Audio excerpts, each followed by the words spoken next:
Hello soldiers. பொதுவாக cinema பார்த்தீங்க அப்படின்னா தலை விசஸ் தளபதி, சூப்பர் ஸ்டார் விசஸ் உலகநாயகன் அப்படிதான் போயிட்டு இருக்கும். இப்போ பார்த்தீங்க அப்படின்னா எஸ்கே விசஸ் எஸ்கேன்னு போயிட்டு இருக்கு. என்ன சொல்றீங்க? அது சிவகார்த்திகேயன் விசஸ் சுதா கொங்க்ரா. பொதுவாக சில டேரக்டர்ஸ் பார்த்தீங்க அப்படின்னா அவனுக்குள்ள படம் எடுக்கும் போது பிரச்சனை வரும், சண்டை வரும். பட் அப்பயே காமிக்காம ஒரு 10 வருஷம் 5 வருஷம் கழிச்சு காட்டுவாங்க. பட் பராசக்தி படம் மட்டும்தான் ரிலீஸ் ஆகி 1 மாசத்துக்குள்ளேயே டேரக்டர் ஆக்டருக்குள்ள ஒரு கோல்டு வார்னு போயிட்டு இருக்கு. இவனை பத்தி அவங்க பேசுறது என்ன, அவங்கள பத்தி இவங்க பேசுறது என்ன, இவங்க மூஞ்ச காட்டுறது என்ன அப்படின்ட்டு பயங்கரமா போயிட்டு இருக்கு. ஸோ அதெல்லாம் என்ன ஏதுன்ற பத்தி ஏதோ தெளிவாக பார்க்கலாம். வீடியோக்குள்ள போறதுக்கு முன்னாடி யாரெல்லாம் லைக் பண்ணீங்க, யாரெல்லாம் சப்ஸ்கிரைப் பண்ணிக்க. ஓகே ஓவரா பேசாம வீடியோ போயிடலாம். நான் கந்தசாமி. இந்த ஷோ கோலிவுட் கந்தசாமி. இந்திரா வந்தது சந்திரா வந்தது இந்த சினிமாதான், இங்க எம்ஜிஆர் வந்தது என்டிஆர் வந்தது இந்த சினிமாதான்.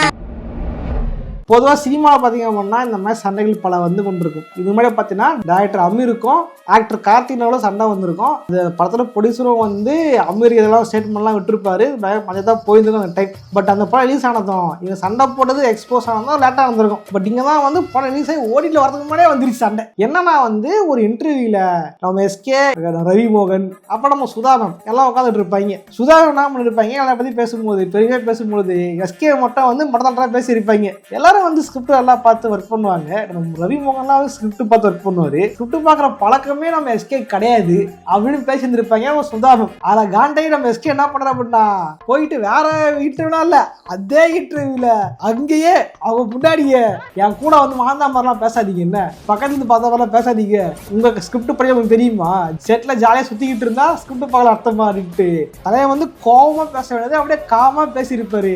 பட் கண்டெக்ட் கூட பிடிச்சிக்கிட்டு வீடியோல போட்டு வெறும் வெளுத்துட்டு இருப்பாங்க.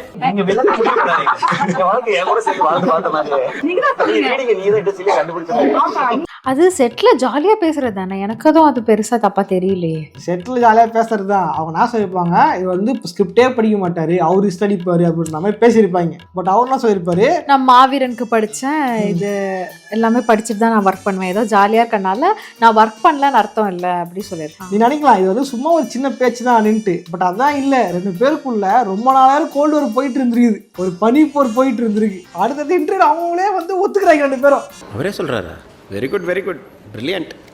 இவர் என்ன சொன்னாரு, சூரிய போட்டு படம் எடுக்கும் பொழுது ஸ்கிரிப்ட் என்கிட்ட வந்த மாதிரி ஒரு தகவல், அதை நான் வந்து ரிஜெக்ட் பண்ணிட்டேன்னு ஒரு தகவல் அவங்க காதுக்கு போச்சு, அதுதான் அவங்க வஞ்சிருக்காங்க அப்படின்ற மாதிரி இவரு சொன்னாரு. அவங்க என்ன சொன்னாங்க, இல்ல ஸ்கிரிப்ட் போனது உண்மைதான் அப்படின்னு பேசிருப்பாங்க. ஆக மொத்தம் 2 பேருக்குள்ள ஒரு கோல்டர் அப்போதுதான் இருந்திருக்கு போல. இன்னொரு கதை ஒன்று இருக்கு. என்னன்னா இது சூரிய போடுற இப்போ இதுக்கு முன்னாடி வந்து சுதா மேமோட ஃபர்ஸ்ட் படம் தான் வந்து இது துரோகி. அது ஒரு அட்டு படம், மொக்கையா இருக்கும் வச்சுங்களேன். கேடியில போட்டா கூட உட்காந்து பார்க்க மாட்டாங்க, அப்படி ஒரு படம் தான் அந்த படம். அப்படி ஒரு படம் வந்ததே எனக்கு தெரியாது, உனக்கு தான் தெரியுது. எனக்கு மட்டும் என்ன, கேட்டில பார்த்தா எனக்கே தெரியும். அந்த படம் ஒரு மாதிரி ஆக்குன்னு இருக்கும். ஸ்ரீகாந்தா 2 தான் இருப்பாங்க துரோகி. பூனம் பாஜ்வா இருக்காங்க, அதனால தான் உனக்கு தெரிஞ்சிருக்கு அந்த படம். பூஜா வேற இருந்திருக்காங்க, ரச்சனா மயூரா, என்னப்பா பயங்கரமான கேஸ்டா இருக்கு. கேஸ்டா இருக்கிற படம் வரலையே. அந்த படத்துல வந்து நடிக்கிறதுக்கு வாய்ப்பு கேட்டிருந்திருக்காரு நம்ம எஸ்கே. அவங்க வந்து தமிழ்ல ஃபர்ஸ்ட் ரிலீஸ் ஆனது துரோகி மூலியமா தான். அதுக்கு முன்னாடி தெலுங்குல படம் நடிச்சிருக்காங்க. தெலுங்குல படம் எடுத்திருக்காங்க, 2008 எடுத்திருக்காங்க. ஆச்சு அவங்க திருடு வாங்கிட்டு தான் தமிழ்ல படம் எடுப்போம்னா எடுத்திருப்பாங்க. நம்ம ஸ்ரீகாந்தையும் விஷ்ணு எடுத்திருப்பாங்க துரோகின்ற படம். அந்த படம் அடுத்து ஃபிளாப் ஆகி போச்சு, யாரும் கண்டு கூட இல்லை. அதுல ஒரு கேர் அடிக்கிறது தான் வந்து எஸ்கே கேட்டாராமா. கேட்கும் போது இல்லை கிளம்பு, உன்னை விட ஸ்ரீகாந்த் எனக்கு இதுன்ட்டு ஸ்ரீகாந்த் எடுத்துருக்காங்க போல. அவர் இப்பதான் வந்து ஸ்ரீகாந்த் வந்துகிட்டு இருக்காரு, சவுகார் பாட்டை மேல லட்சணம் வச்சிருக்காரு, அவர் வச்சு எடுக்கலாம் அப்படின்ட்டு தான் பிளான் போட்டுருப்பாங்க போல. அதுதான் பண்றது பிளான் தான் போச்சு.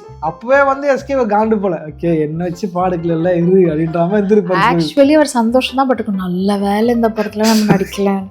பராசக்தி படம் ரிசல்ட்டை பார்த்து சூர்யா சொல்லியிருப்பாரு போல. இல்ல ஆக்சுவலி இப்படி ஒரு கோல்டு வார் இருக்கு அப்படின்னா எதுக்கு இவங்க சேர்ந்து நடிக்கணும்? யார் no one is asked for நீங்க 2 பேரும் சேர்ந்து வந்து ஒரு காம்பினேஷன்ல ஒரு மூவி கொடுக்கணும்ட்டு. யூஸ்வலா நம்ம ஒரு டீம் செட் பண்றோம்னா நமக்கு செட் ஆகுற டீம் நம்ம வைப்ல இருக்கிறவங்கள தான் நம்ம. பட் எதுக்கு இவங்க காம்பினேஷன், எப்படி இது ஹேப்பன் ஆச்சு அது தெரியல. ஆக்சுவலி வந்து நான் சொல்லப்பா அவங்க சண்டைன்ட்டு பொதுவாக பேசிக்கிட்டாங்க, அதான் நான் சொல்றேன். ஓகேவா, 2 கூட சண்டைகிற மாதிரி வந்து 2 பேர் அவங்க தான் காரணம், இவங்க தான் 2 பேர் அடிச்சுக்கிட்டு இருக்காங்க. உண்மையா பாருங்க, துரோகில இவர் போயிருக்காரு, இவங்க வேணான்ட்டாங்க. அப்புறம் சூரிய போட்டு இவங்க விட்டுருக்காங்க. அப்புறம் அவரு வேணான்ட்டாருன்னு இவங்க சொல்றாங்க. ஓகேவா, அவரும் சொல்ற இல்ல எனக்கு ஸ்கிரிப்டே வரல அப்படின்றாரு. இந்த படத்துல 2 பேரும் செட் ஆகாதனால மேபி ப்ரொடியூசர் வந்து ஹீரோ இருக்காரு, கால்ஷீட் இருக்காரு, அவன் நல்லா ஹிட் ஆயிடுச்சு, அவன் செம ஹிட் ஆயிடுச்சு. ஸோ வந்து இது நல்லா ஓடும், அவரை போடுங்கன்ட்டு ப்ரொடியூசர் சொல்லியிருப்பாங்களா அப்படின்னு தெரில. அப்படி போட்டிருந்தோம் கூட சுதா மேமியா வந்து இப்படி வந்து வன்மத்தை கக்கணும் அப்படின்றது எனக்கு தெரியவில்லை. எஸ்கேவும் பார்த்தீங்க அப்படின்னா அவர் ஒன்றும் வந்து டம்மி ஆக்டர்லாம் இல்லை. அவரும் வந்து டிவில இருந்து கஷ்டப்பட்டு மேலே வந்தவர் தான். இனி நல்ல படம் நடிச்சு தான் இருக்காரு. டான் மாதிரி சில படம் கிரிஞ்சா இருந்தாலுமே மாவீரன் நல்ல படம் கொடுத்துருக்காரு. மாவீரன் செம ஆக்ட் பண்ணிருப்பாரு, அம்மன் நடிச்சிருப்பாரு, அம்மன் சம படம் ஓகேவா நடிச்சிருக்காரு. அவர் வந்து ஸ்கிரிப்ட் பார்க்கலன்னு சொன்னா ஸ்கிரிப்ட் பார்க்காம இத்தனை படம் வச்சிருந்திருப்பாரு. இன்னொரு கோடு வேலை தெரியுமா, இங்க வந்து எஸ்கே இதெல்லாம் பேசுறாங்கன்னு உடனே எஸ்கே ஃபேன்ஸ் கலைப்பு விட்டாங்களா இல்ல பொதுவா கலைப்பு விட்டாலும் தெரியல. என்னாவும் எஸ்கே வந்து அந்த டீம்லாம் ஒன்னா உட்காந்து சாப்பிடாம ஒரு போட்டோ ஒன்று ரிலீஸ் பண்ணியிருந்தாங்க. அந்த போட்டோ கீழே சரியான ட்ரோலு, சரியான கலாயி, ரஜமாவே டம்மி தான் போல அப்படின்ட்டு ஓடிட்டு இருக்காங்க சுதா மேம். இது என்ன காரணம் பாத்தீங்கன்னா பொதுவாக எல்லாம் சொரு போட்டா எல்லாம் கையில சாப்பிடுவாங்கல்ல, சுதா மேம் வந்து இலையிலே ஸ்பூன் சாப்பிட்டு இருப்பாங்க. I'm always very hygienic, clean and neat. ஓ எலைட் மாமியா இவங்க அப்படின்ட்டு மீம் போட்டு நான் சொல்லப்பா நீங்களாம் போட்டாங்க எலைட் ஆளு போல அப்படின்னு போட்டு பயங்கரமா ட்ரோல் போட்டு கலாச்சிட்டு இருக்காங்க. இல்ல சமுத்திரக்கடி இது வேற இலையில ஸ்பூன் வச்சு சாப்பிடற இதெல்லாம் பாக்குறேன் அப்படின்னு ஒரு மீம் போட்டுருக்காங்க.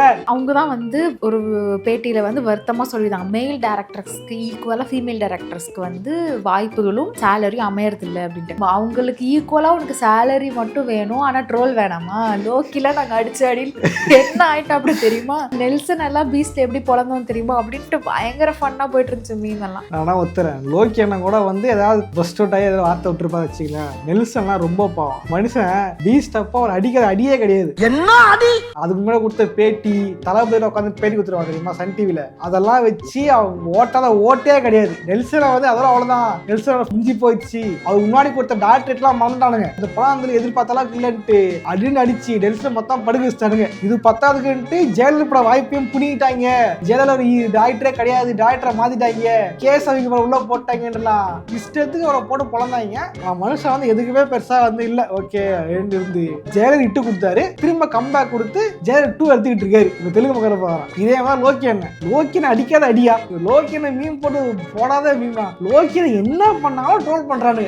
ஃபர்ஸ்ட் சூப்பரா இருந்துச்சு, செகண்ட் ஹாஃப்ல நிறைய பேருக்கு பிடிக்கல ஓகேவா. படம் கோட்டை திருப்பி தான் இருந்துச்சு, நல்லா நீ பின்னாடி வாழ் தெரியுது இல்லையா.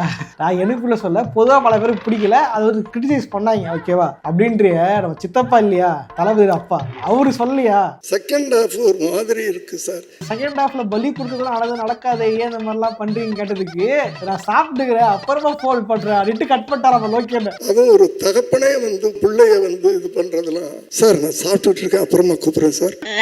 இதெல்லாம் ட்ரோல் போட்டு அவர் ஓட்டதான் ஓட்டா.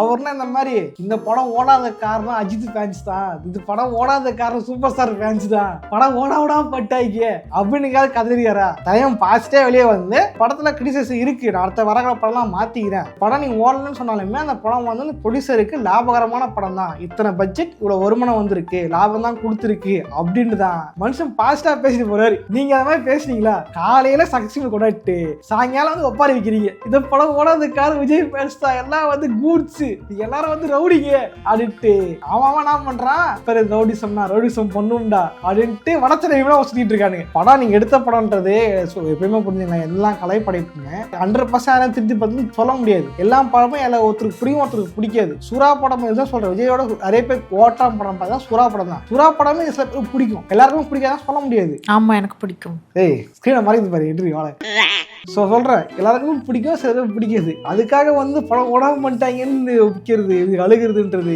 இது தெரியல. உங்களுக்கு உண்மையிலே வந்து வேற மெச்சூர் அடிச்சுட்டு இருந்தாங்க. எப்போ இடிச்சுட்டு சூரிய படிக்கும் போதெல்லாம் மெச்சூரான டாக்டர் இவங்க அப்படின்ட்டு சங்கர் சார் அளவுக்கு வச்சுக்கிட்டு இருந்தாங்க. ஏன்னா அவங்க எழுதின ஃபீமேல் கேரக்டர்ஸ் அதெல்லாம் வச்சு நல்லா இருந்துச்சு, கனவு கண்ணி அப்படின்லாம் வச்சிருந்தாங்க. அந்த கனவு கண்ணியை கூட்டு வந்து ராயன் படத்துல இப்படி ஆக்கிட்டாங்க. எடிட் பண்ண எடிட்டர் கஷ்டப்பட்டு அதிகம் போயிட்டு இருந்தான். என் கனவுக்கு எடிட் பண்ணிட்டாங்களே ராயன் படத்துல உண்மையில எடிட்டர் அதிகம் கஷ்டப்பட்டு இருந்தா அப்படி.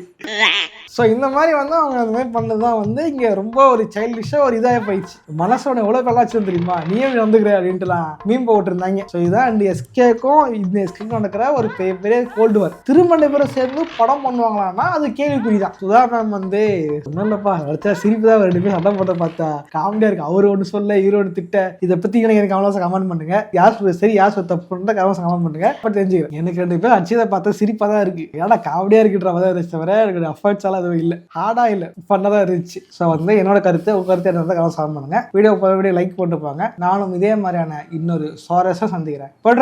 பாய்.